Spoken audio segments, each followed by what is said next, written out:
ମୁଁ ଗୋଟେ ହତଭାଗା ବାପା। ସିନା ମୋ ରକ୍ତରୁ ଜନ୍ମ ହେଇନି, ହେଲେ ସିଏ ହିଁ ମୋ ପ୍ରକୃତ ପୁଅ, ପ୍ରକୃତ ପୁଅ।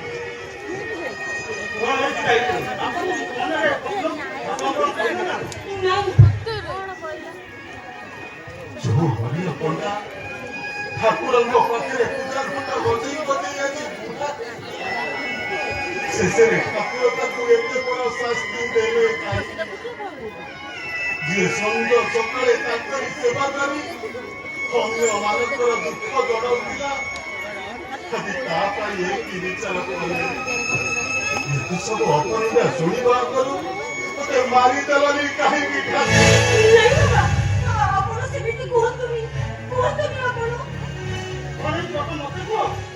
କଣ ଆଉ ହବ?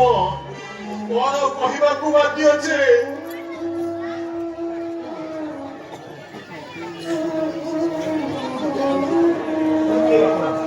ବୁଝିବୁ, ବୁଝିବାକୁ ଚାହୁଁଛୁ ତ? ଆରେ କାହାକୁ ପଚାରି ହେମନ୍ତ ଆଉ ତା ସ୍ତ୍ରୀକି ଏ ଘରେ ତମେ ଆଶ୍ରୟ ଦେଇଛ? କାହା ଅନୁମତିରେ ସେ ବିବାହ କରିଛେ?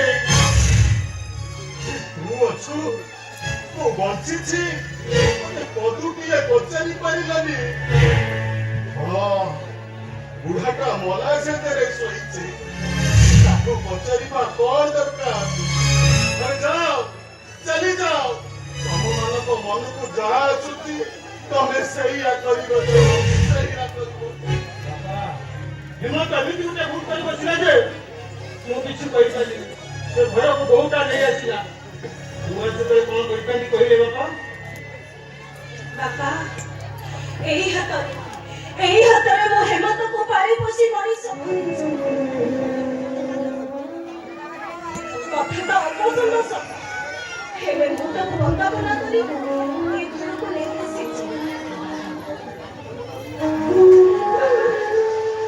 ଆପଣ ଖାଉ ଖାଉ ଆମେ ଏତେ ବଡ଼ ଭୁଲ କରିବେ, ଆପଣ କଣ ଆମକୁ କ୍ଷମା କରିବେ? ଆମକୁ ଏଥର ପାଇଁ କ୍ଷମା କରିଦିଅନ୍ତୁ ବାପା।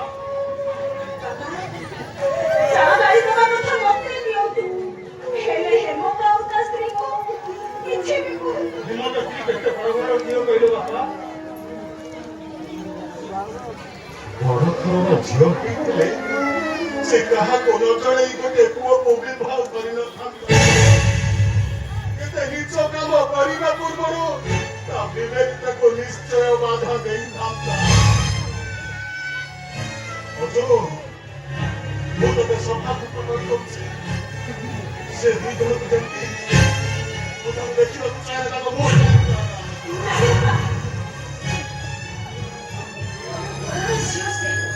ସେ ପୁଣି ଆମ ଘରେ ଚଳିବ, ତାଙ୍କୁ ତମେ କିଛି ବି କହୁନି।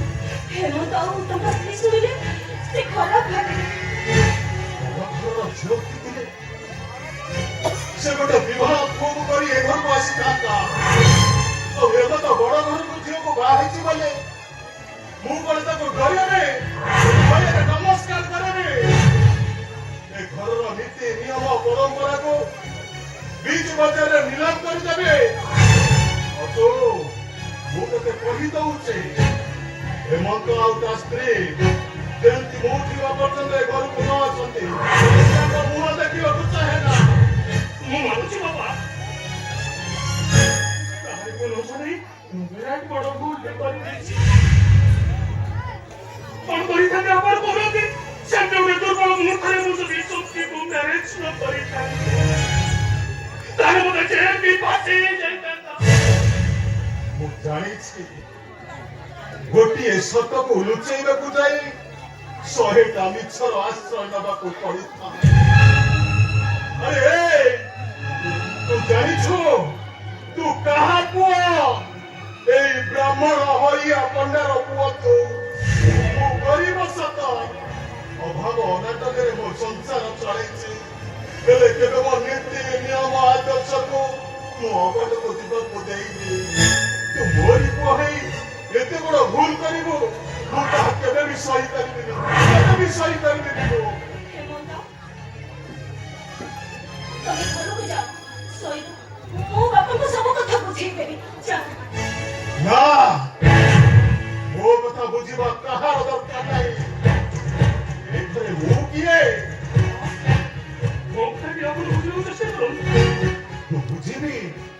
କଣ ତୁ ମତେ ବୁଝେଇବୁ?